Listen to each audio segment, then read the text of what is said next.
Greetings, everyone. Welcome to another Brony Debates Live. I hope you're all doing well out there. Let's get a good start to the weekend. Okay, so we've got an interesting topic tonight. Earlier this week, when I was trying to set up the stream, I realized, aside from a couple of exceptions here, I'm pretty much at the bottom of my list of suggestions. So I reached out for some more suggestions on Twitter, and Willyizin here got back with his suggestion, and which was roughly along the lines of his nostalgic franchises, our nostalgic franchises being weaponized for political agendas. And so I thought that was really interesting, and we got the usual crew of Cordero and Cruizer, and then Angel of Speed wanted to join us tonight. Will, how are you doing tonight, sir? Exhausted. Work. So much work. Yeah, you got a tough job too, so I don't blame you at all.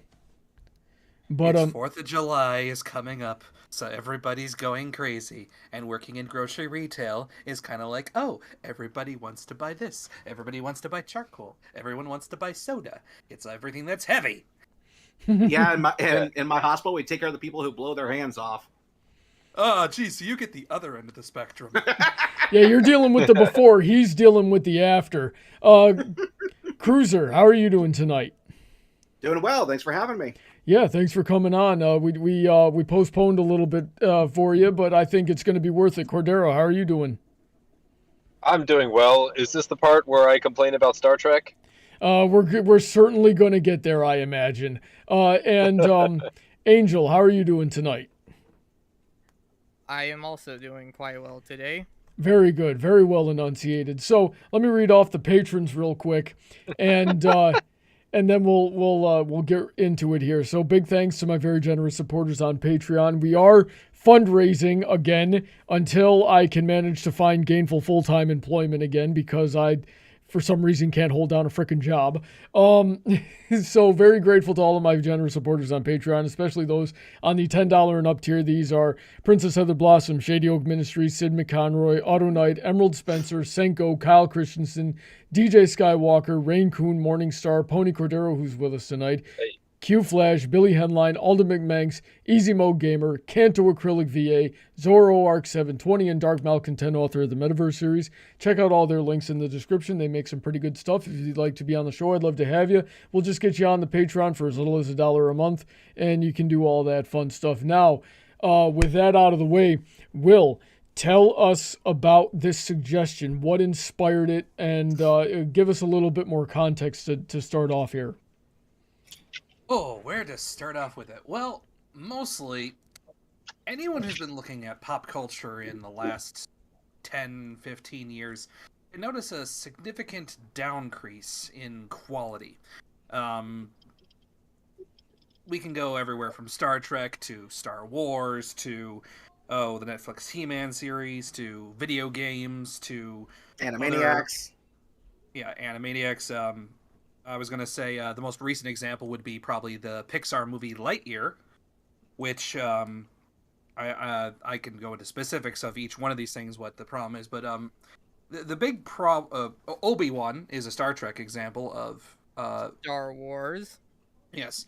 And the fact it doesn't even have to be old nostalgia. I would say a very good example is also Last of Us Part 2, which was heavily lambasted by fans and praised by critics, which is a good sign to show you that if the critics like it, it's probably crap. Well, critics are bought and paid for it these days. I think we can all agree on that. Yeah, I think so. Unless they're an independent critic who's like somebody who is literally not getting paid for it, those are almost the opinions you want to listen to. Those are conservative alt-right YouTubers. They don't count. No. Those aren't real critics. They're just trolls and haters that are profiting off of hate. No, it's geez, I know so many independent critics that are from every political spectrum, and it's really more so when it comes to critiquing, especially online with YouTubers and whatnot. There's I was paid to do this, or I wasn't paid to do this. And it's the latter that are the ones I trust more because, there's no bias to want repeat advantage. It's like, what are you gonna do? Take my money? Oh wait. Yeah, it's kind of the same. I mean, we could go through the history of games journalism or movie journalism, and the same thing could be said over and over.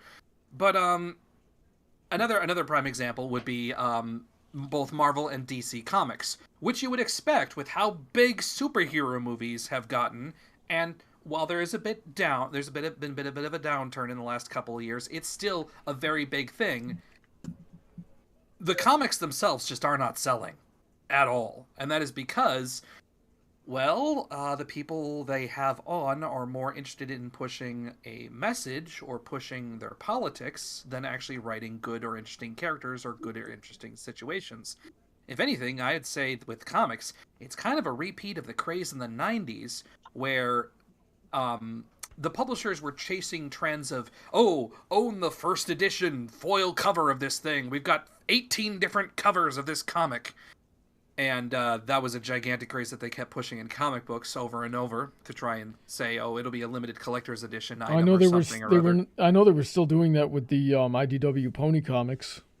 Oh well, yeah. I mean, they're still doing it, but they've moved on to a new gimmick to try and get money, which is, oh, we're topical. We're pushing the boundaries of what's currently happening.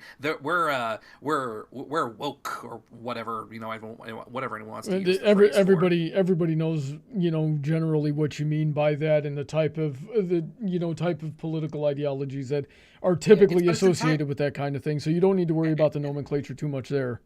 Yeah, but it's not entirely it.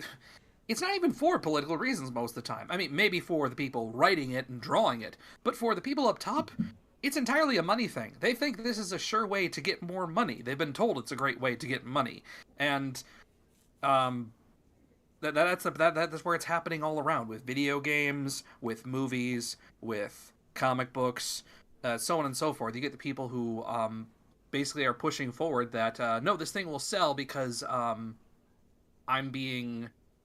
I am supporting current thing. Okay. And so let me stop you for just a second there. Yeah. I want to establish a couple of things real quick here. First of all, something I forgot to say a minute ago is if this is your first time listening to the Brony Debate show, what we're going to do is we're going to talk about the topic for a few minutes and then we'll get into audience participation towards the end. So I had a few questions specifically that I wanted us to address on the stream tonight, and I'll tell you what they are, and then we'll tackle them one by one here. So, the first question is it really happening? Are these franchises really being co-opted into political agendas? And then, if so, how prevalent is it? Like, let's talk percentages, statistics, how bad, and then, is it like, so what? Is it a problem? Is it not a problem? If it is a problem, what do we do about it? So these are the general questions I want to tackle on this topic tonight. So with that, let's get started and go around the table with the first question here. So do we really think that franchises are being weaponized in this way? Because those were your words, Will, weaponized. So why did you use the word weaponized, and what do you think of this question? Okay, well, as for the question, does it exist? Or is it happening? Yes, and by weaponized. Well, how to define this very, very succinctly? It is being created in such a way to insult those who liked what came before, and to insist that the current creator has the better creation, the superior version now, and if you liked the previous version, you are everything that is bad and wrong. Okay, so now that we've got our terms nailed down, does anybody disagree that this is happening? I think it is. All right, so everybody, yes. I mean, that was a real simple first question there with no disagreements across the board here. So and I agree too. Yes, it is happening, and it is being weaponized in that way. So the next question we'll start with Will again here, is unless somebody has anything they want to add or take away from any of this yet, I should check that before I move on. Yeah, it's definitely happening. Weaponized is an interesting way to put it. It's a very like inflammatory way to put it, but I could see a debate being there, like, oh, it's not weaponized, it's just some other word you would want to use. But I actually like the word weaponized because of because of the connotation, because it feels like fans are being attacked, whether that's the intention or not. That's how it comes across. It feels like we're being left behind, because the point isn't to tell stories anymore. So yeah, I'm in with weaponized. What word would you have used instead? Are they hijacked? Okay. I would have used the word hijacked, but weapon is fun. And Cruiser, what were you gonna say?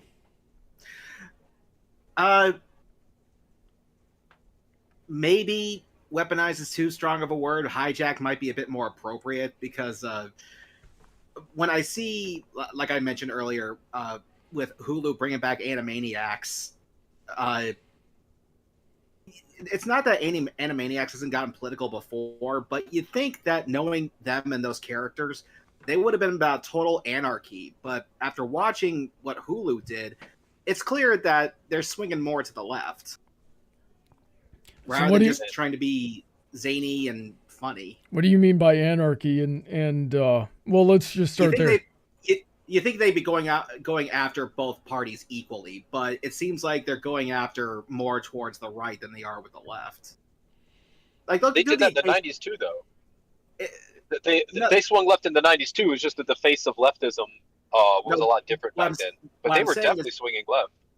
Like I said, they were going after both parties equally in the earlier version of the show. But it seemed like with this one, they're more batting for the left than they are for the right, rather than splitting it equally. Well, that's what Cordero just said. So let's walk this back slightly here, okay? Because he just said that they were leaning more left back then too, but left looked different back then than it does now. Is what he said. So, Cordero, would you say that there was more balance in the Animaniacs back in the 90s, or was it still pretty skewed? I think the producers were always left leaning. Like I said, the face of leftism was different in the '90s, because in the '90s they wanted to make goofy cartoon jokes that were sometimes based in adult humor, and adult humor involves politics and political figures and celebrities. So when they were poking fun, I think they poked fun more at the right than the left in most cases in Animaniacs. However, this is where the real problem is. The spirit of every joke was to have fun and not to instruct or preach. So we didn't really notice that they leaned left in the '90s because it didn't matter what the politics were. Everything was supposed to be fun and funny first. And if there's a message, well, that's if there's a message or if there's a leaning, that's just a byproduct of who's writing. It's not a goal in the writing. I've said it before a few times on the show. I can always tell when someone is writing something and it's a genuine expression of themselves versus when they're writing to preach or talk down or pander to their audience in some way. And so what I believe Cruiser and Cordero are saying is that there's a lot more pandering in the Animaniacs, and probably a lot of franchises at large these days, which is what inspired Will to make this topic. I haven't heard from Angel yet, so Angel, do you have any thoughts so far? Well, I'm not going to deny that politics have been a big part of modern pop culture as of late. Mm-hmm. Well, Nathan, and I agree that it depends on who's writing them and if they're actually being passionate about it or just trying to preach it. Mm-hmm. So you had earlier today, you had asked me if you could. You had requested to come onto the show for this topic. Was there anything about the nature of the topic that you wanted to add to it? example, Willyizin mentioned Obi-Wan in like in Lightyear and other things, and I want to see if I had anything to say about that. Mm-hmm. Okay. So, moving on here. The next question I had was so we've established that it is happening. Now we got to know, how prevalent is it? Like, is this a nothing burger? Is it just a few sort of instances that we're sort of latching on to? Do we have a confirmation bias, or is it really a widespread issue? Angel, what do you think about that? I mean, I don't really pay much attention to politics, but I assume that it's pretty widespread. Well, you consume a lot of media, don't you? I don't consciously consume politics. Well, the point is, if you're consuming a lot of media, and if these political messages are in the media to the degree that we're talking about here, where it's just blatant in your face, and it's in what some people would say detracting from the quality of the overall product, then I would have expected you to notice whether or not you're up on the politics. So with that in mind, have you noticed it? I noticed. I'm just very neutral towards it. Okay, so it doesn't bother you as much? Not really. Is there any particular reason it doesn't bother you so much? No real reason, just very neutral. Okay. See, I don't, in the case of the Animaniacs, I don't mind, right? Because I can take a joke. And I know that there are, political groups I've sided with in the past, and present, that are not, and none of them are perfect. And where there is imperfection, there is jokes to be made, because that is our immune system, and that is how we figure out in a healthy way to be introspective about these problems, and then hopefully solve them in a way of common ground and understanding. So I can appreciate jokes and I take it, but it's definitely something different when I feel like I'm getting insulted for my beliefs. And I do believe that there is a difference between taking a joke and just being berated and insulted and just being called a terrible person, especially when it's like clubbed over your head very explicitly in the dialogue. At least give me the effort in your storytelling and your characterization to demonstrate why, if I happen to have an opinion on a political or social issue that you disagree with, at least show me why I might be wrong, rather than just having your protagonists shout me down in the most demeaning way possible. So that's my opinion on that matter. But Will, what do you think? Is this really prevalent, or are we just letting ourselves be susceptible to confirmation bias? I would say in Western media, it is very prevalent. In European media, it's not as prevalent. In Japan, it's actually being pushed back against.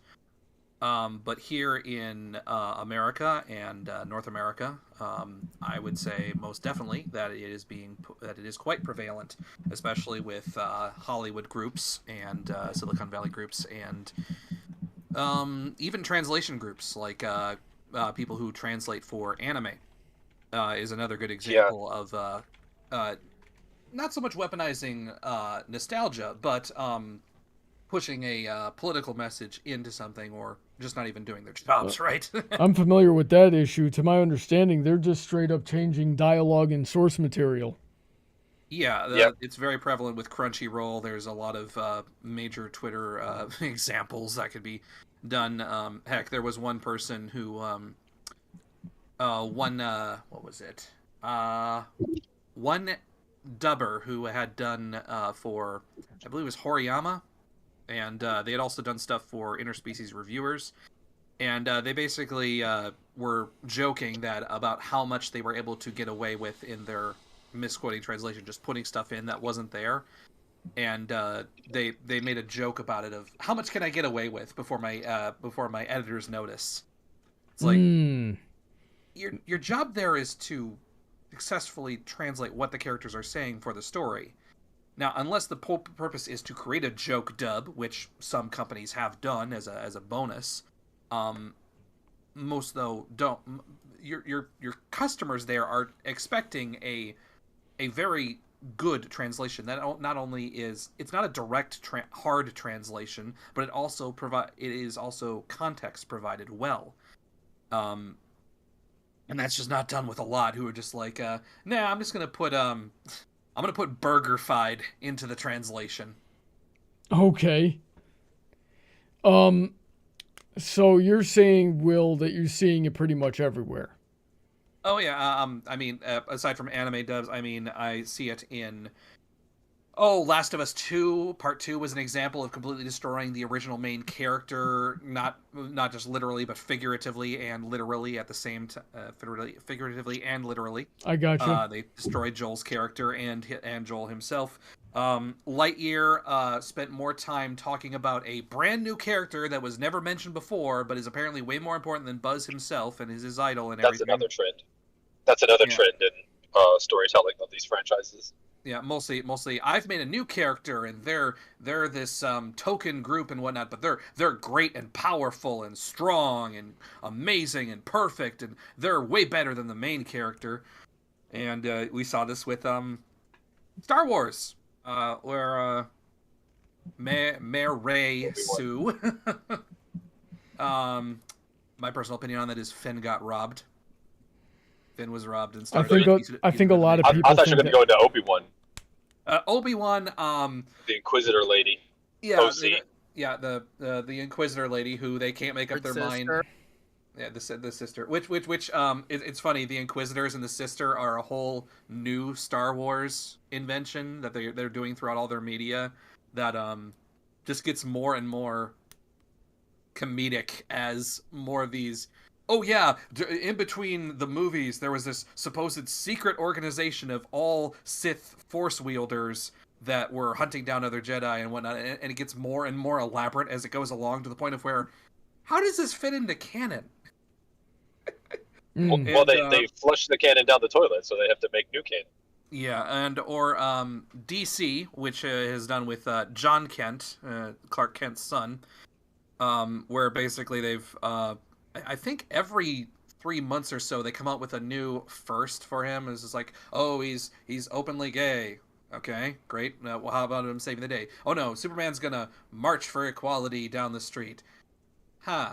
And why doesn't Superman, the person who can literally lift buildings himself, why doesn't he actually do something physically to stop these supposed bad guys? It's like, oh no, he can't because of reasons. Okay. Well, I'm not up on comics, so I don't know anything about that. Well, they also changed his catchphrase: "Truth, justice, and a better way." Yeah, so got to get that anti-American sentiment in there.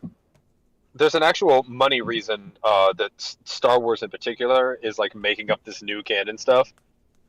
It's not that they wouldn't use stuff from the extended universe, but if they use characters and plots and planets from the extended universe, they have to pay the writers who wrote that, because all of that was licensed work. Yeah, so they'd have, if they use these beloved characters that people already know from other extended Star Wars universe, the original writers have to be paid. But if Disney comes up with their own OCs and shoves them in, they don't have to pay anyone for that. Well, that's not a reason. That's fine if they make their own stuff. That is fine if they make their own stuff. Yeah, it's not a reason to be good. Yeah, it's not a reason to have it Fair. suck. Yeah. Another like, example, you can make up new stuff if you're good. Another example would be Netflix's He-Man, which was made by someone who, Kevin Smith, who not only, he lied saying, oh, I'm a big He-Man fan and everything, and then later it was found out, he publicly admitted, I've never watched He-Man, I don't give a shit about it, it's baby shit. So, these people literally don't care about what the origin of these stories are. And they think that whatever they make, this new stuff, is better. It's so good, it's actually showing why the old stuff was bad. And because it was bad, you're bad because you liked that bad stuff. Why don't you like my stuff? My stuff is new and So let me ask you this, Will. And like I have a feeling I know the answer already, but I want you to say why is for what evidence do we have that is the sentiment of the producers and writers, that if you don't like the new stuff, if you don't like Rey Skywalker, if you don't like the new Star Wars leading lady or Star Trek leading lady that they got, or the female doctor, that you're a bad person because of that?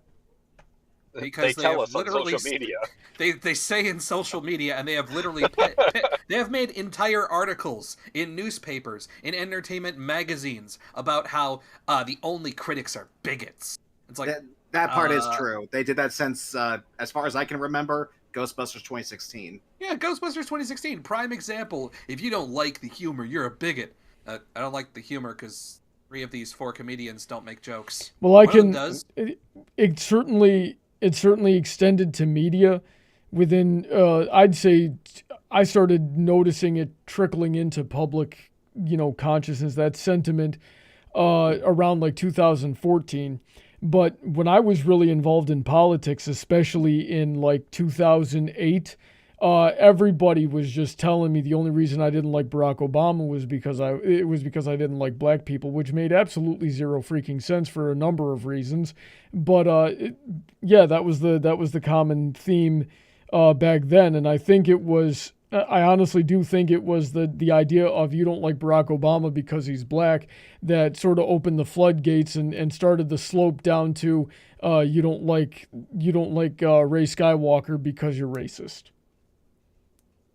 Rey's white, so right. But they always that's the thing though, and I can tell you from firsthand experience, and I'm sure you've shared you guys have seen this as well, is that they will equate those things. Oh yeah. Just any kind of any detracting you have, that means you must be against women and against LGBT and against black people, and if you're against one of them, then you're against all of them. You're racist against Skywalkers. And the worst part about constantly doing that sort of attack on people, on critics or any type, is that when there's an actual case of someone being like that, not only is it lost to the wind, but also now you've completely justified everything people have a problem with you, because your counter arguments are so, well, not just juvenile, but frankly an emotional plea for, well... Here's the solution to that. When someone hits you with that, you just become an even bigger troll. Just say something like, hey, did you ever notice how big Chancellor Palpatine's nose was? And just let them make their own insinuations from that. Did that one just get you, Cordero? Did that one take a second to sink in?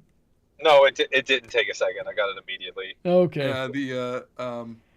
Yeah, it's just like, or someone says is like, you have a problem with, well, you just don't like Rey because you hate women.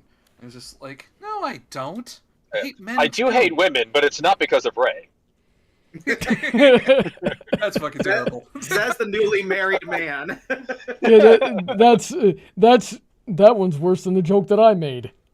Nah, the other problem with it that I'm sorry, I got spaced out there. Then when someone comes along with some actual good character, and if it's in, like let's say someone makes a really cool black female character, and she's amazing, that the story's great. The problem is now, because you've made everyone else have this Pavlovian response towards, well, geez, if it's a black female character, it's probably just another token. It's nothing else. You've damaged the chances for some creative person to introduce this brand new character that everybody might love, but because these activists are so worried about pushing a message, they ruin the chance for actual good creations to shine through. Well, that's the personal responsibility of the audience. Like, we had no reason to give My Little Pony a chance, especially coming off of freaking Newborn Cuties. But here we are. You got to give things a chance if you're going to give it a try. before you judge anything. That's just the, what do you call it? The intellectually honest thing to do. I don't know. If I see something directed by Kevin Smith, I kind of distance myself. Unfortunately, at this point, Well, I think that good finds a way. Was there? Let me ask you a curious question. Was there a cutoff point for Kevin Smith, or did you just not like Clerks either? You see, the thing was, Clerks and Dogma, I was too young to watch them when they came out, and when I saw them when they're older, I'm like, yeah, I can see a few funny things, but pot humor itself is not really my sort of thing. Like Sausage Party, I'm just like, well, 20 minutes in, I can't stand any more of this. I'd rather go. I'd rather go watch a completely blasé isekai anime that's terribly translated than watch this. Oh my god! Comparing Clerks to Sausage Party, that's low. As far as Kevin Smith goes, I think the big switch for when he was starting to go in this direction was Jay and Silent Bob Reboot. The whole joke of that movie was supposed to make fun of reboots, remakes, and sequels while being all three at the same time. But it seems like what he was really doing was just setting up to be the current Hollywood trend of replacing legacy characters that are just gender swapped or stuff like that. And I can at least forgive him for that, for doing that, because that was supposed to be part of the joke. But it seems like as he kept going on, especially with He-Man and basically putting his daughter in everything, it seems like he has started to give way into what Hollywood wants rather than. Go ahead. I think you meant the Legend of Tila is the proper title at this point. Yeah. And I think people just felt really betrayed by Kevin because he was one of us. He was just another fanboy. Yeah. Even if he wasn't a fan of a particular franchise, he at least respected that fandom. But when we saw what he did with He-Man, or I'm sorry, Tila, that's when we all just kind of felt betrayed by someone who I wouldn't say was the leader of fandom, but definitely was a big name in it. When back in 2014, when what was it? The I can't believe I can't remember episode titles anymore. This sucks. The one where Rainbow Dash had to choose between competing in the Equestria Games with Ponyville or taking the Wonderbolt's invitation to compete with Cloudsdale. And when I did a video on that episode, I said, listen, if the people that I had admired growing up called me and said, hey, would you like to join us? I would be gone, right? But the same thing can extend to even things that I wouldn't be a part of. And a joke that I had made in private was that I had said, well, like, I will talk trash on things like Power Rangers all day. But if the Power Rangers called me up tomorrow and said, hey, we need an overweight, bald Power Ranger, I'd be gone. So that kind of thing. But I would never, like, get into the Power Rangers. On the flight over, I would watch every episode, every season. I'd read all the comics. I would know everything about it so that I could, if I'm being given an opportunity like that, I'm not going to spit in the face of the people that actually like Power Rangers. And that's just me using, Power Rangers as an example. I could also say the same thing for Star Wars. I'm not really a fan of Star Wars all that much either, but if if I got an offer to go be a Jedi, I'd go be a Jedi, but I'd be doing the best job I possibly could. I don't understand why people think that they can be put in these positions and then just treat the fans and the franchises the way they do. But that sort of leads me into the third question I wanted to ask tonight, which is, how much of a problem is this really? Like, how do we not know that we're not just on the wrong side of history and that we really are bigots and things like that? And these are actually really good stories. I'm being facetious to a degree at this point, but Cordero, what do you think of the question? Before Cordero talks, can I just say one thing? Sure. I am completely imagining now Brawny learning to be a Power Ranger and then with the suit and having a slight bulge in the gut, going, "Shaw, Shaw, Shaw, oh, my back." The Fat Ranger. the first Brown Ranger. I keep the blazer. I'm keeping the blazer. Screw you. My helmet's gonna have glasses. Okay. Anyway.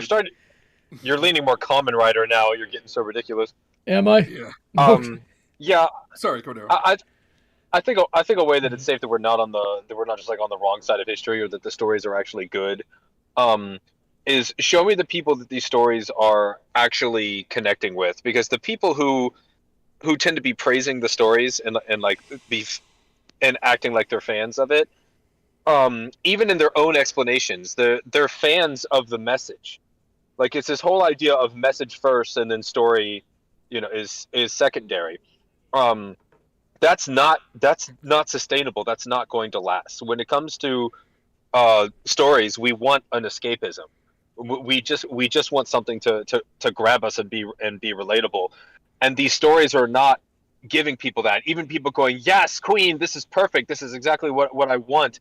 They're eating junk food, and eventually they're gonna realize that they haven't eaten anything of substance, and they're just gonna fade away. Which is why a lot of these things don't make very much money, or that they flop. Is even the people who want to support it, there's nothing there for them other than the message, and they could go on Twitter and participate with that message. They could just engage in normal political discourse if they just want the message. The media is supposed to be entertaining first, which is why the media that will ultimately survive will be media that's entertaining. Good finds a way. If you make it good, you'll get your audience. I saw a meme comic a long time ago that sort of summarized your point there, and it was basically, the corporation or the studio or whatever was being represented by, dude with a top hat, and he's just holding up a sphere that says the thing you like, right? And it's like, here's the thing you like, and the fans are like,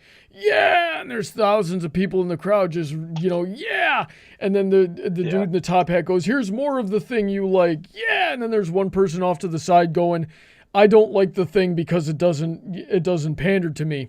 And then the dude in the top hat, goes, okay, I changed the thing for that one person over there. And everybody's like, you changed it. It's not the thing that we liked anymore. Now we don't like it anymore. So now they're all gone. And then he turns over to the one detractor and goes, will you still buy the thing? And they go, well, I never really liked the thing in the first place. Which is like, and to go back to like the Last of Us example that Will had brought up, is something I had heard about that, where the people that were really vying for these for those characters to be the way they were in this game, and they weren't buying the game, and they weren't going to buy the game regardless of whether or not that representation or that characterization was in there anyway. So why would you bother pandering to them anyway? Yep. So that's what we're seeing there. Just don't change what people already like. That's the thing that Cruizer said earlier. They've been told, the money people have been told that that's where the money is. Mm-hmm. They've been tricked, and once all of these companies and studios collectively realize that they're getting tricked, you're just going to see this shit fall off a cliff. Well, not entirely, but that's going into the subject of ESG and. Okay, so what is ESG? Okay, who wants to understand the central banking system and international banking institutions? Oh, so you're getting into and I'm not saying like you're wrong or that I don't believe you or anything, but you're getting into like the high, like New World Order type of Illuminati sort of conspiracies there. No, actually it's no conspiracy. ESG, or Environmental, Social, and Governance, is a new form of... Okay, let's say a bank wanted to do a loan for you for a house. And then they saw you said things on Twitter that they disagree with, so now you can't get your loan, right? Yeah, basically, instead of going by your credit score, meaning your purchase history and your payback history and how much money you make and how much you have saved up, instead of doing that to make a financial decision, they go entirely off of what have you said socially? What have you done for the environment? What have you done... your social credit score. Yes, it is basically a social credit score entirely tied Like towards China. banking. Yeah, only it's now in the Western world.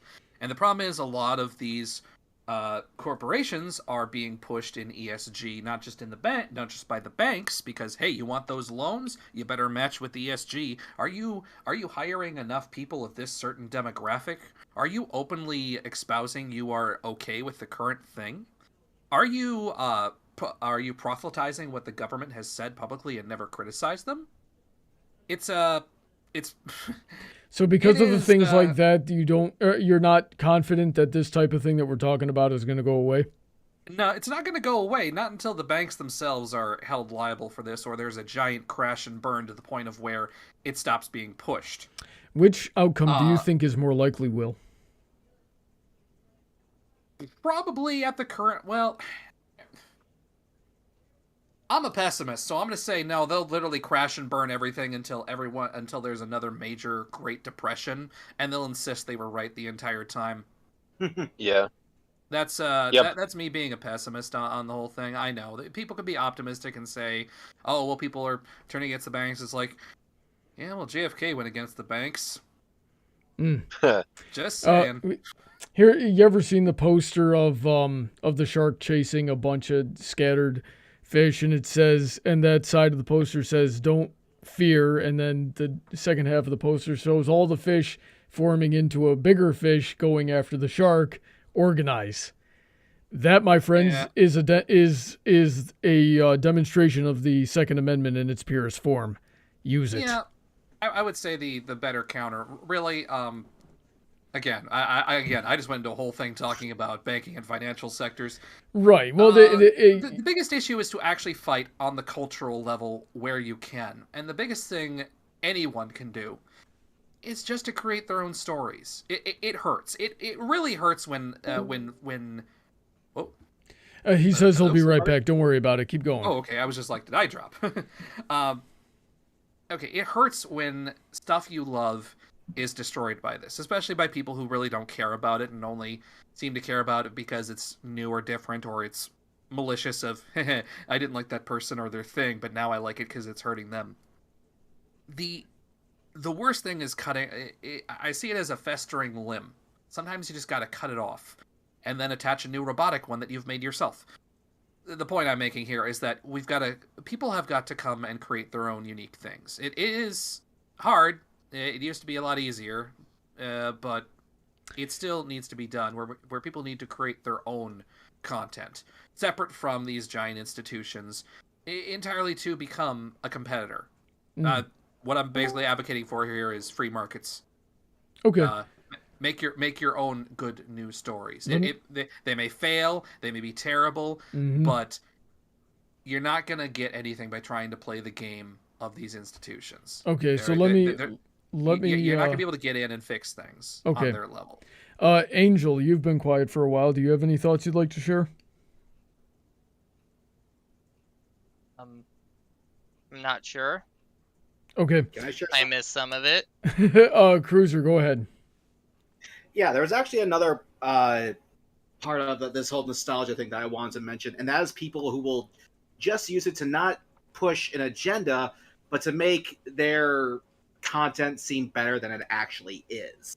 One example that comes to mind is the new Chip and Dale's movie. Now, these guys definitely did use nostalgia for this movie. They didn't really seem to be pushing an agenda. However, the way they use it seemed to be pretty harmless. They didn't. It's there to kind of make you feel somewhat of the warm and fuzzies, but they didn't do anything egregious with it. Now, something like Stranger Things, they definitely had it in there, but they managed to create their own story with just that as the background. Something though like Ready Player One, that went way too overboard with just the nostalgia pandering. Yeah, I've heard that it just blatantly relies on the nostalgia to get the jokes rather than actually really tell the story. But I don't know. I don't know very much about Ready Player One. I've Most I know about that is that there's a video of, what's the difference between the book and the movie. But that's about it for me. The difference is that Steven Spielberg took something that was horrible and made it tolerable. So I stand by with what I said. I think, at least in terms of of Stranger Things or Chip and Dale's, yeah, it was nostalgia bait, but it's harmless. So, adjacent to the question of whether or not it's a problem is how do we feel about when these producers change established characters? For example, a few years ago, I saw something that was like, we're going to retcon Thor, and now in the Marvel comics, and now Thor was always a woman. It's not, and I don't know if that was true. I heard later on, it's like, oh no, it wasn't that. It was that the Jane character was worthy of wielding Mjolnir and gain Thor's powers, but what I had heard initially was that they were going to change Thor into a woman, and retcon it so that to play off that had always been the case. We've got the Great Ginger Erasure, which is something I was talking about, and everybody knows what I'm talking. I was talking about it off air, before I got here, because Heather was asking me about what the topic was going to be tonight, right? So let's list them off: April O'Neil, Mary Jane Watson, Ariel from the Little Mermaid, not My Little Mermaid. Where the heck was I going? Hermione Granger, right? So if you're a redheaded character, you will become black. What do we? And the list goes on, right? Where Heather had brought up the example of the Voltron reboot that suddenly had at least a couple of gay characters had not been gay before. Same thing with She-Ra and She-Ra, the Princess of Power. We're seeing it now with He-Man sort of thing. So when we start completely rewriting these established characters that were already meant to be a certain way, what do you guys think about that? Let's start with Cruiser for this one. Can you repeat that, please?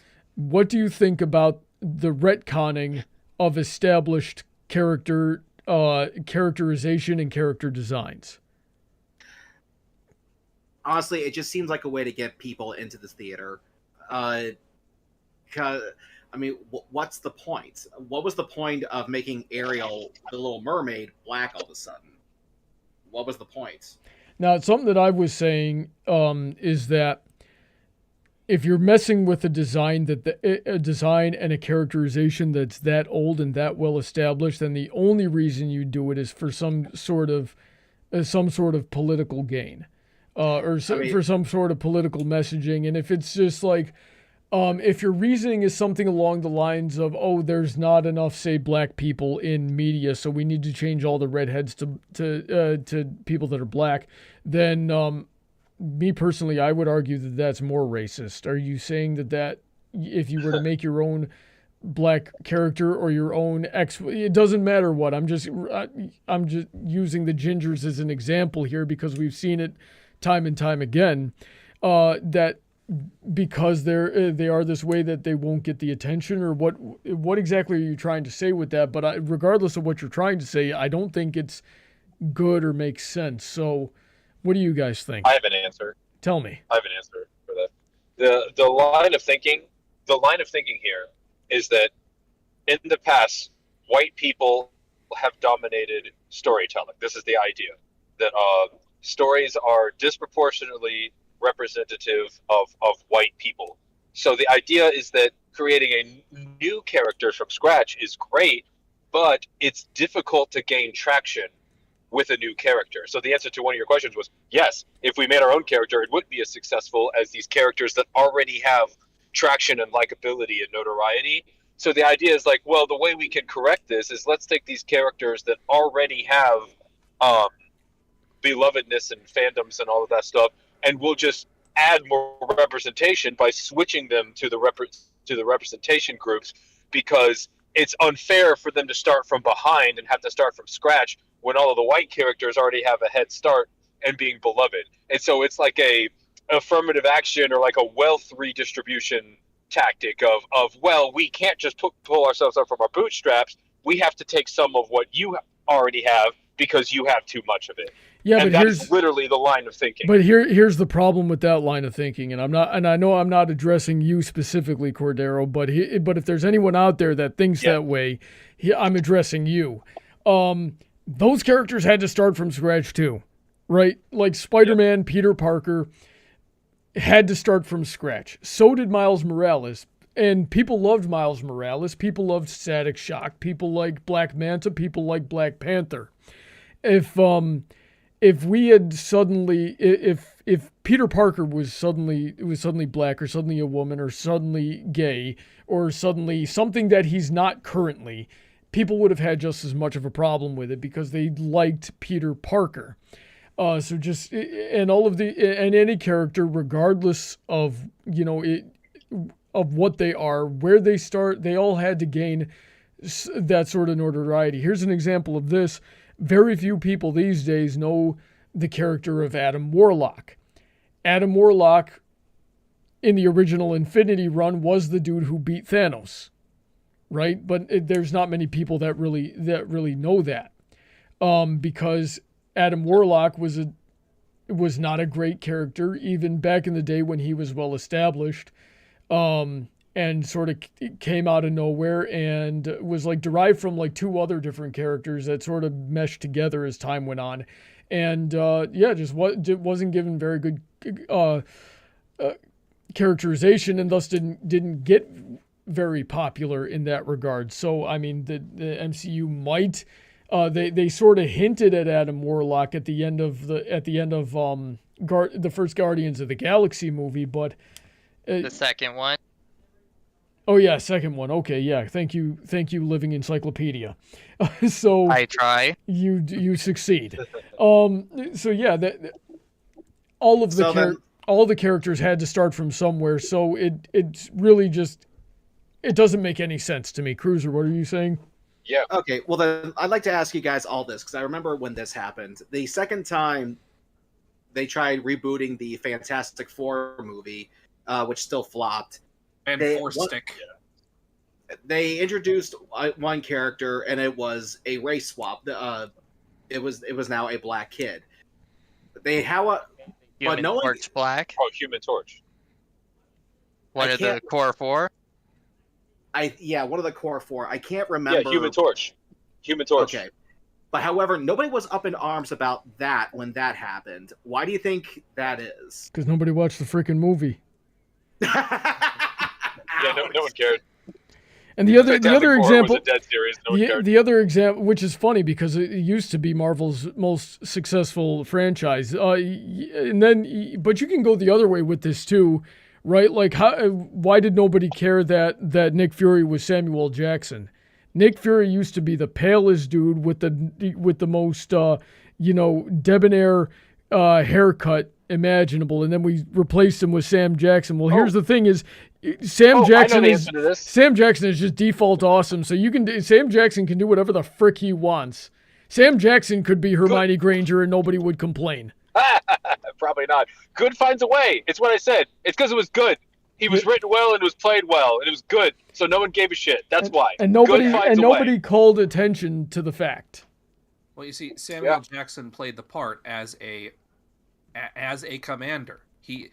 Nick Fury was a commander-in-chief of S.H.I.E.L.D. He was the top brass. He was a no-nonsense military man who was basically fighting a war against all things that were threatening Earth. And Samuel Jackson, when he first appears, it's just like, let's talk to you about the Avengers Initiative.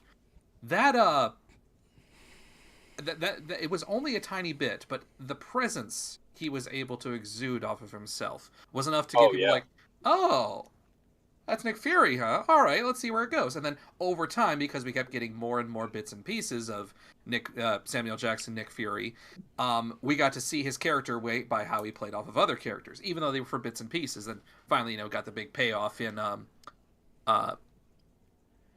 Now, Well, JJ Doodles in the chat is saying Jackson's Nick Fury is an alternate. Does anybody know anything about that? I know the MCU is going down the multiverse sort of route right now, but I don't know anything about that. They always have. yeah. I mean, They always have been multiverse.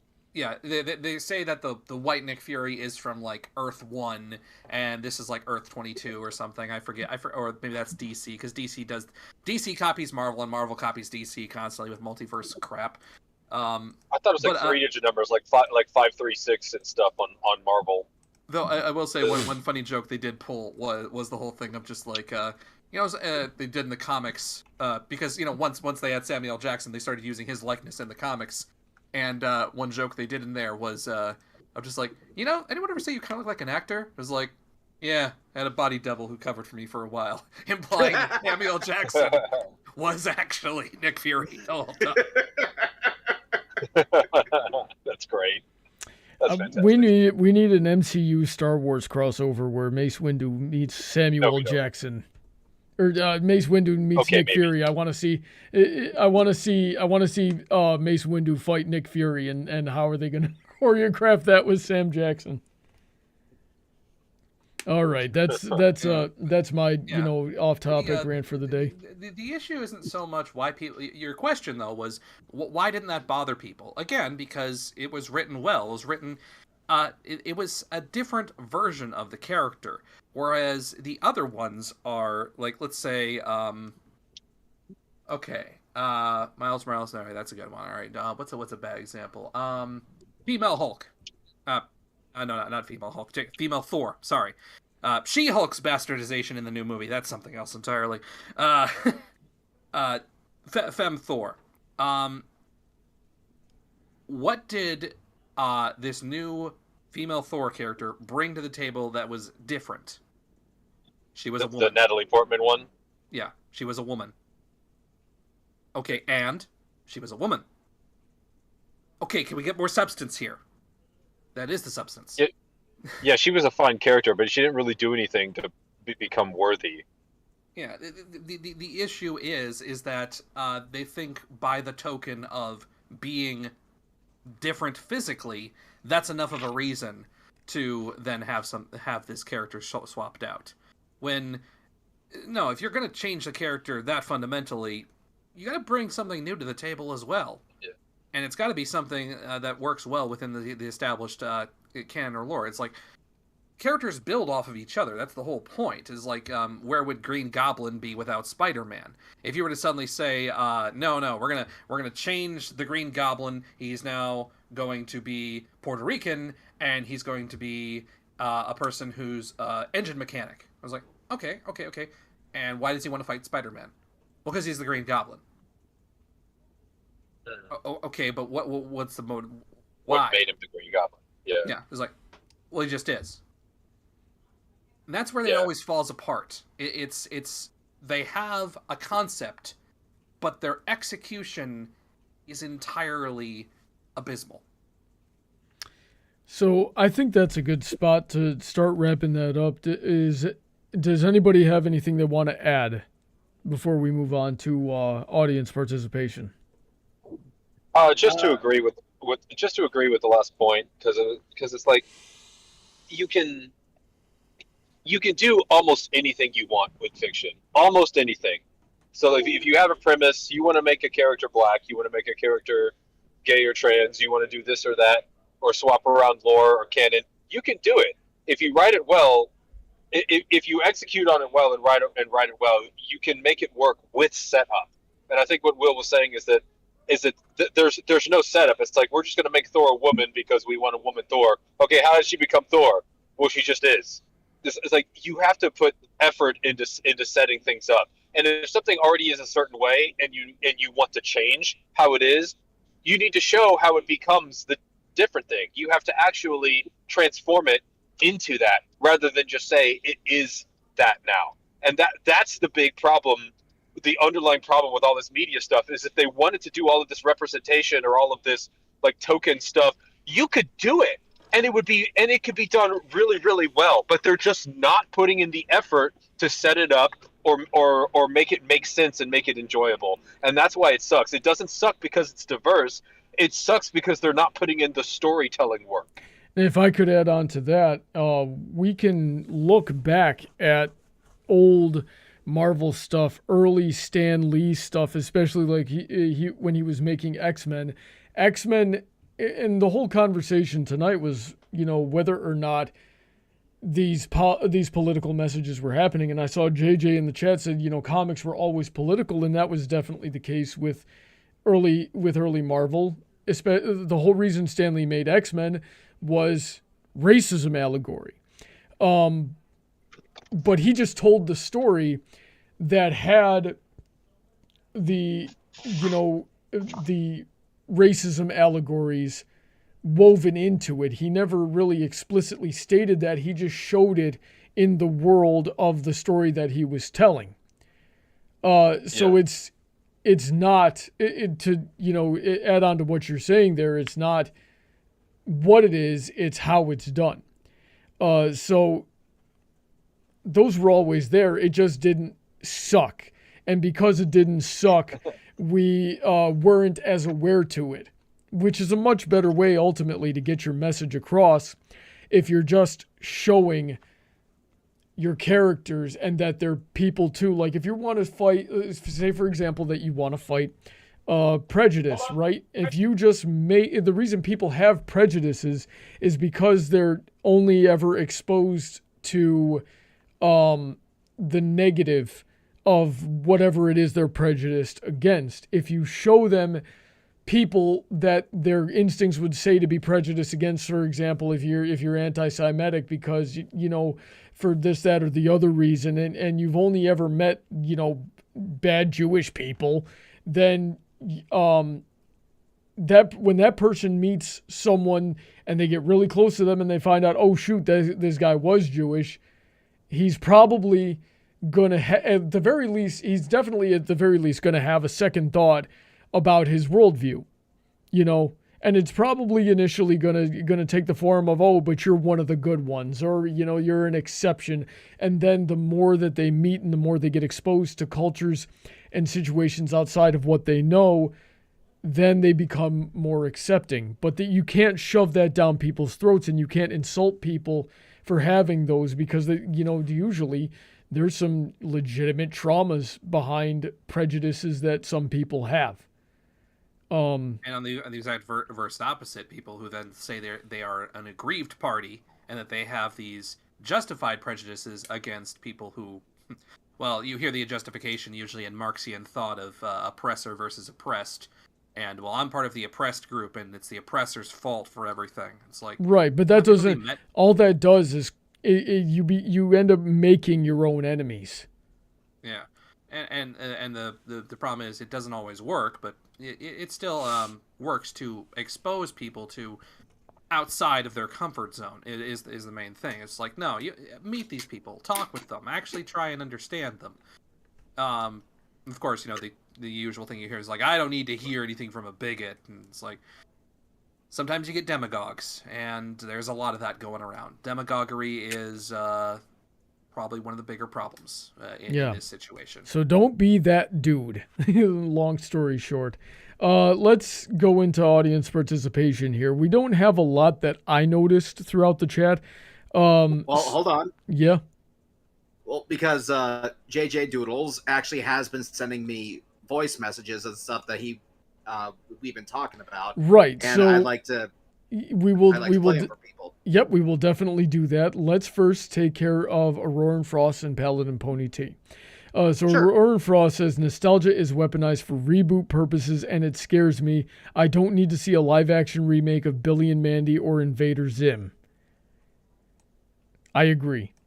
I mean, I don't believe that's has any sort of political undertones to it by nature. I don't doubt that somebody could, but Invader Zim would not work in live action. No, some things were meant to be a cartoon. Billy and Mandy didn't even work as a cartoon. Let's see here. Paladin and Pony T says, are there things we as fans can do to stop this? Like how we fixed Sonic and how Star Wars fans protected Star Wars theory from Disney. Okay, Paladin, I think you answered your own question here. We bully the creators. What do you guys think? Because he said, like, how we fix Sonic. It's like, well, then why did you bother asking the question? There's your answer. We bullied and trolled the creators until they realized how dumb they were being, and that they were gonna lose all their money. I wouldn't say anything that mean, because the director is the one who actually was willing to take the criticism with stride. We got lucky there. And to some extent, you could make the same case for the Purge series, or at the very least, the second movie. People say, hey, we want to see outside the house. We want to see the rest of this world. And in the sequel, they did just that. So, ultimately, it depends on the director. And it depends. The whole Sonic movie thing was like lightning in a bottle that I'm not sure can be really replicated again. I mean, it just comes down to if the director is willing to take the criticism in stride and listen. Alrighty then. So here's a curious question about the Sonic movie real quick before we get into JJ's voice messages that he's been leaving us. Let's say they never changed Sonic, right? They never fixed the Sonic design, but the script was exactly the same. Would we have liked the movie despite the design? No.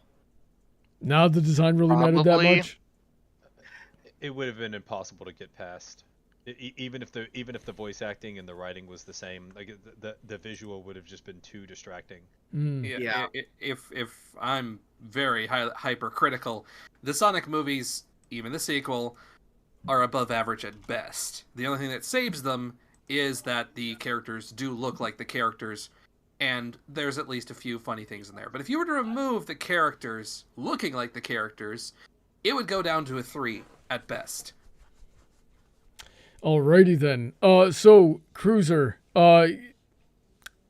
here. Okay, let me break down the situation here. We got a friend. We've known this guy for a long time. He's in the chat. His name is JJ Doodles. He wanted to come on the show tonight. I didn't want to add somebody so last minute. Like, I knew like 5 minutes before we went live that he wanted to come on. So he's been leaving us voicemails for comments that he's wanted to make, and we're going to play those now and address those. So Cruiser, go for it. All right, this is the first one. JJ, I'm going to play it, and then you can kind of fill in the context there in the chat. So here we go. I think it depends on where you're at when it comes to being with nostalgia being weaponized. If it's the companies, absolutely. They're trying to get money. They're trying to coerce people into going with whatever. However, when you go down lower into the rungs of the ladder, like the creators, the people behind that actually work on it, I don't think that's the case. And like I said in the comments, that when it comes to DC and Marvel, their comments are always political. There's no ifs, ands, or buts about it. Do I think some can get a little too preachy? Absolutely. However, overall, I just see it as, okay, they're doing this thing. Let's see how the writing is. Writing over what they're trying to translate to the audience. So that begs the question of what are they changing? Is it terribly integral to, what we knew of the plot? And of course, yeah, the writing comes down to it, but people that are willing to put story over, or they're willing to put their message over their story and their characterization are not, they do that because they're not skilled enough to weave their message into their story. So the writing is always, if they're doing that, then the writing is always going to suck. Okay, here's the next one. Funny enough, Sailor Moon actually did something similar like that in the 90s with two of the characters. In the Japanese original, they were a lesbian couple. In the westernized version, I think they're either sisters or cousins. Which made it even, that made it very awkward. Yeah, it was cousins, and yeah, it made it weirder. Now we talked earlier. We talked earlier about Japan and not having the Western politics at the very least, and they don't want to kowtow to the Western audience like that. But how do we know that Japan doesn't have their own political messages that we might not be catching on to because we're not as entwined with the culture. Like, for example, I've heard that for the most part, like Japanese, like millennial Japanese don't exactly have the same work ethic as the previous generations of Japanese, and that they want more things that we sort of see as standard here in America or in Europe, like vacation time. They don't want to die by karoshi in the tens of thousands a year like they do, right? So we might there's probably, I would be willing to bet there's political messages in Japanese stories that you and I as Americans might not be as sensitive to, that we might not see. You know what I mean? Yeah, actually, I know the phenomenon you're talking about. It's called hikikomori, meaning to pull within. Hikikomori. Sorry, I'm not a fluent Japanese speaker. Basically, to summarize for people that don't know the term, it kind of means someone who's they stay at home constantly. They live off of either parents or welfare or some other good graces, or they literally just run up credit card debt and they stay isolated. They don't leave the house except to go get food. Well, that's certainly not a good thing either. No, that's just just the other end of the extreme. Yeah, it's called extreme loners or modern day hermits. Just not wanting to work or be a part of society at all. Well, they have another shorter word for it. They say neat.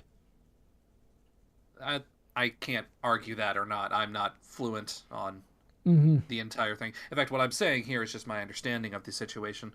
But I'd say Japanese media doesn't actually promote that. I mean, it actually pokes fun at it a lot. Heck, it utilizes it a lot in a lot of its anime that I've seen. Of course, I'm only seeing anime. I'm not seeing books, literature, movies, and everything else. There's a lot to culture, more than just one facet. But what I have seen is that it's usually mocked, derided, or... Actually, there was one person who said that the biggest push now that they're seeing a lot in anime is to show a lot of families, loving families that have issues, but they still are, together nonetheless. It was like because of Japan's falling birth rate, it's like, see, families are good. You want family, go make family. I've heard a theory that one of the reasons isekais are so popular over there, and the formula of isekai that we're aware of is because they generally they have this sense over there of we're working so hard for nothing. So we just want to get away from this. We just want to get away from this world and go somewhere where we can have a purpose, but also not need to work so hard for nothing. And because the isekai tropes tend to pander to that sort of sentiment, whether consciously or subconsciously, that's why it ends up being so popular. And I mean, I have no way of confirming or denying it, but I just wanted to share it because I thought it was an interesting theory. Yeah, I mean, there is some truth to that, but I would say the biggest contender to that is that one of the more popular ones, Rising of the Shield Hero, which is an example of this, is the exact opposite, where another character gets shit on constantly. Well, there's another one that does that too. That's Konosuba, but that's meant to be a parody. That's meant to that's meant to be comedy. Yeah, that's meant to take all the tropes of isekai and just spit in the face. You could take something like I Turned Into a Slime. I can't remember the full title, but that's an example of one that's just like, oh, more and more things keep getting... I mean, keep in mind, a lot of these things are adapted from light novels, which are a completely different sort of medium. They're not written and drawn manga. These are literal short stories that don't have much context to them. They're kind of meant to be almost like... It's a bad comparison, but pulp novels from the early 1900s. Interesting. That's a comparison, but yeah. Okay, got a couple more here from him. All right.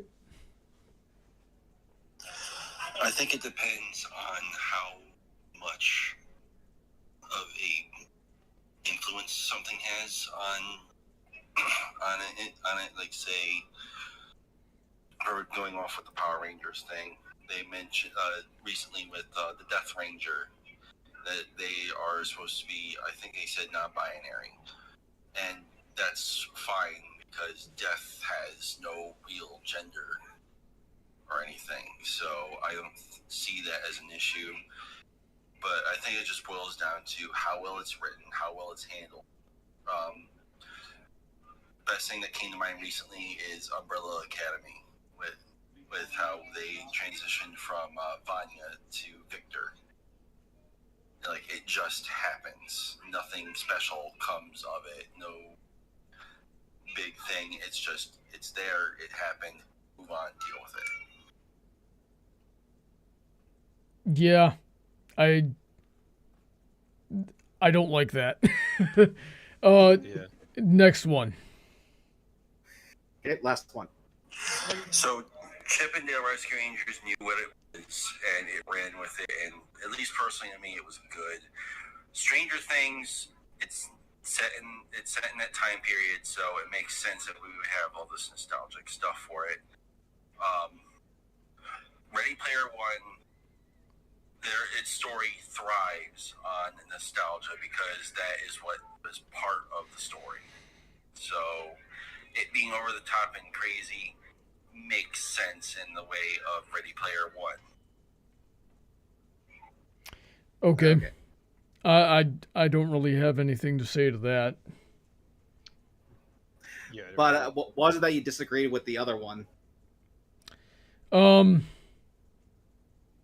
I don't really have a good way to word it. It's a subjective thing, so don't worry about it. I see Noah Harris saying, "Hey, Brawny, I don't know if you've been here the whole time, Noah, but if you're just showing up now, you're kind of late because I think we're just about ready to wrap up." Well, someone made one last comment about the whole thing with people attacking fans. And matter of fact, it also came from JJ Doodles. It said the media outlets are making those claims of sexist, racist bigots than that of the movie companies. I'm sorry, what? When it comes to people of attacking fans, he said the media outlets are making those claims of people being sexist, racist, bigots than that of the movie companies. Okay. Do you agree with that? What do you think of that? Well, the actors are basic because, going back to the whole Ghostbusters 2016 thing, the actors were attacking fans, and they are basically speaking on behalf of the movie. So Yeah. It's kind of hard to see that it's mostly the media outlets, because I do think a lot of the media outlets are in the pocket of a lot of these movie companies, because these people do want media access. They can be the first ones to put out their content, but it's not a good look for them either way. Okay. Does anybody else have anything they'd like to add before I wrap it up for tonight? No. Before we wrap up, I'd like to show a more funny comment from Trent Jerome. Let's Pokemon go to the polls. Sounds familiar.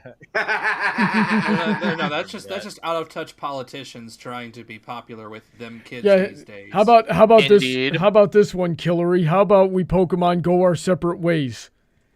How about you? How about you Pokemon go off the edge of a cliff? How about that? All right, so that is Politicians and pop culture don't mix. Unless not Ronald since Reagan. or Arnold Schwarzenegger. Well, I actually, geez, you want to get really political. Talk about Minnesota with Jesse Ventura as its governor. That was the biggest flip ever. It's like, yeah, thanks for electing me and everything. By the way, most of my policies are this way. We don't like that, but that's what I said. I like this. Basically, he ran as a Democrat, but he was very Republican in policy. That's hilarious. Just bait and switched him. Jesse Ventura, isn't he one of the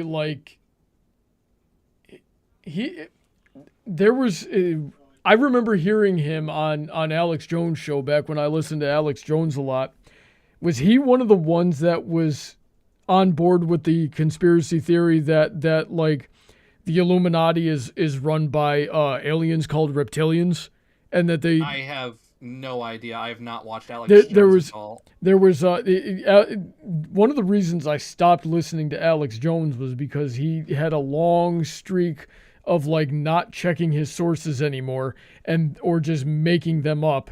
He used to be really freaking good, one of the best journalists of all time, and then he just dropped off a cliff in like 2013 for some reason. And like every other show was, his guests were on like, oh yeah, the aliens are invading and they're walking among us and affecting all of our policies and gearing society towards performing all these satanic rituals. And I'm like, doubt. Well, they are. They just speak Spanish. That's kind of What? that's kind of racist, my man. Terrible. Terrible. That is That came out of nowhere. inappropriate. That is inappropriate. Inappropriate. That is not okay. All right. Before Jesus, man. before that gets any worse, I'm going to wrap it up here. I hope you all enjoyed the show tonight, especially if it was your first time tuning in. I just looked over into another tab and noticed that we got another $10 patron. So Michael Wallace, if you're out there listening right now, thank you very much. And I hope you enjoyed the show. I'm very grateful to all of my generous supporters on Patreon, especially the $10 and up tier. They are Princess Heather Blossom, Shady Oak Ministries, Sid McConroy, Autoknight, Emerald Spencer, Senko, Kyle Christensen, DJ Skywalker, Rein-Kun, Morningstar, PonyCordero, who's with us tonight, QFlash, Billy Henline, Alden MacManx, EasyModeGamer, Kanto Acrylic VA, ZoroArc720, and Dark Malcontent, author of the Metaverse series. Go check out all their links in the description. They make some pretty good stuff too. Okay, real quick, let's go around the table here. I want to hear, did you have fun? And one thing you learned tonight. So, Cruiser. The main thing that I learned was with the whole Animaniacs thing. Back then, they were more swinging for the left, but the jokes they made were lighthearted and not mean. The one with Hulu, yeah, it's definitely more mean. All right. That's the main difference. Will, did you have fun tonight? Did we get the most out of your topic suggestion? Yeah, I mean, I could probably go on for another hour. Heck, I could probably go on for the length of EFAP at this point. I'll tell you what, do it on your own streams, because you're a Twitch streamer, aren't you? No. My Twitch streams are entire. I mean, I'll make political jokes, but I'm not Vosh. Do I think I want to advocate for pedophilia on Twitch and get away with it? Well, you see, Twitch endorses pedophiles, so. But yeah, definitely don't do that. I might have to kill you. But anyway, yeah. What are you streaming lately that people should tune in and watch? Now, I stream entirely games. I do bad puns. It's entirely a challenge-based thing of just come in, have a good laugh, make some jokes, and try and make the game harder for me, because there are challenges you can do to literally make the game almost impossible to win. Angel has done that a couple times. Just recently, he said no air dashing in a level that requires air dashing. Oh, lovely. He's a bit of a little shit. So, what did you learn tonight? I don't want to pull an Applejack here. At least one person does almost every stream. I gotta get more people that disagree with each other on my streams. Yeah, I guess when it comes to like the opinions of Kevin Smith's previous works and whatnot, I guess that's the issue. You see, I guess I just I didn't know how much Clerks meant to some people and whatnot. But I guess that's people get weird about Clerks. I've seen people base their whole personality off of Jay, and it's like, what? Why? Why? I don't know. Well, If anything, I thought Clerks 2 was better. At least Twilight's. I mean, it's the same thing as basing your whole personality off being a brony, but at least Twilight Sparkle had redeeming character traits. Yeah, well, I mean, I was gonna say, Brawny, the first time I met you, I kind of thought you were a sort of like Silent Bob, only less silent. Alrighty then. I will unpack. Now, we don't have time to unpack all of that. Angel, did you have fun tonight? Yeah, I did have fun a little bit. Cool. What did you learn? Well, it's more of a reinforcement than actually learning, but execution matters. Yep. Especially if you use a sharp enough axe. Cordero, did you have fun tonight? Jesus. I did. What did you learn? I learned that I never found a moment to talk about Star Trek. Unfortunately. Oh, Oh. I also learned that Cruiser is racist against Hispanics, apparently. That was- No. And I was hoping to talk a little more about like Obi-Wan Kenobi. well, I guess I owe you guys that. You know what? Screw it. We got time. We're running over time anyway. Cordero, take a minute and tell us about Star Trek. Only a minute? Okay, so Star Trek falls into the woke trap like everything else, but it falls into it in a very specific way.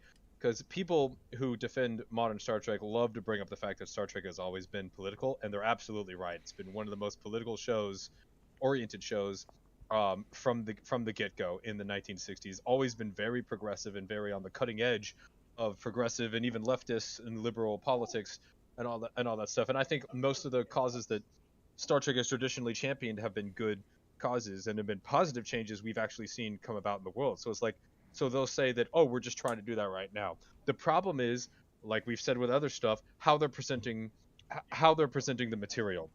Like Star Trek used to be a utopia. It was a utopia. It was a future where humanity had gotten better. Like it was an ideal not a perfect, but it was a future humanity that was better than we are now. But as they traveled through space, they would run into the modern problems we have today.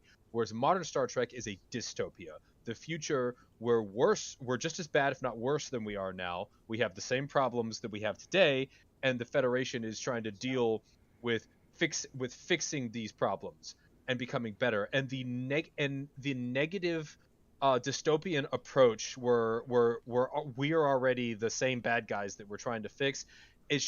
It's not the spirit of Star Trek. It's not Star Trek at all. It's very condescending. It's very preachy.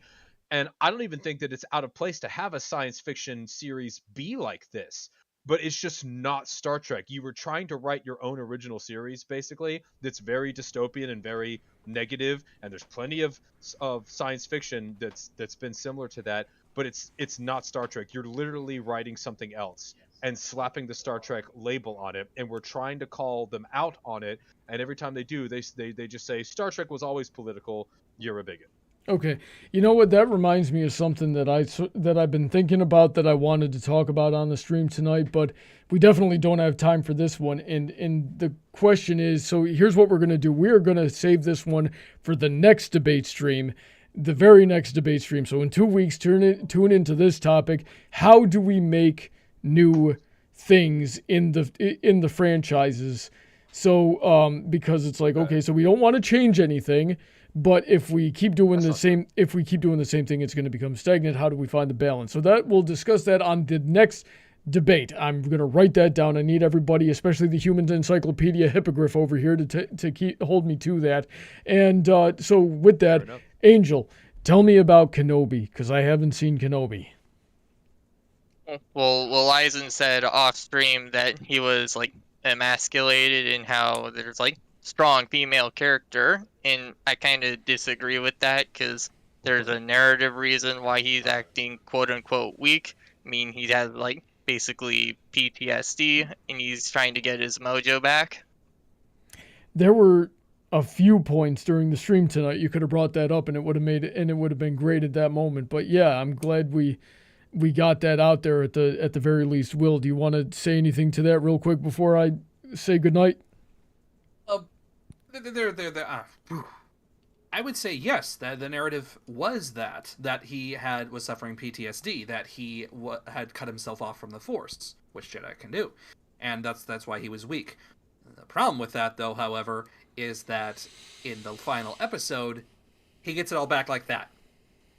There's like no work for it, no coming to some realization and getting slowly better over time. It was more so, no, flip a switch, back on, bam, whatever. That's fair.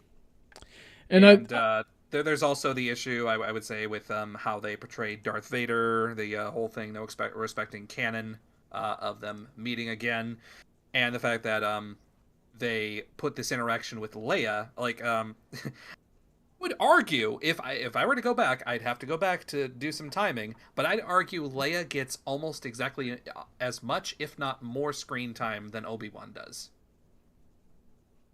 Interesting. All right, well, I'm going to call it there for tonight. We got a topic for the next debate, which is good. I like to try to be prepared.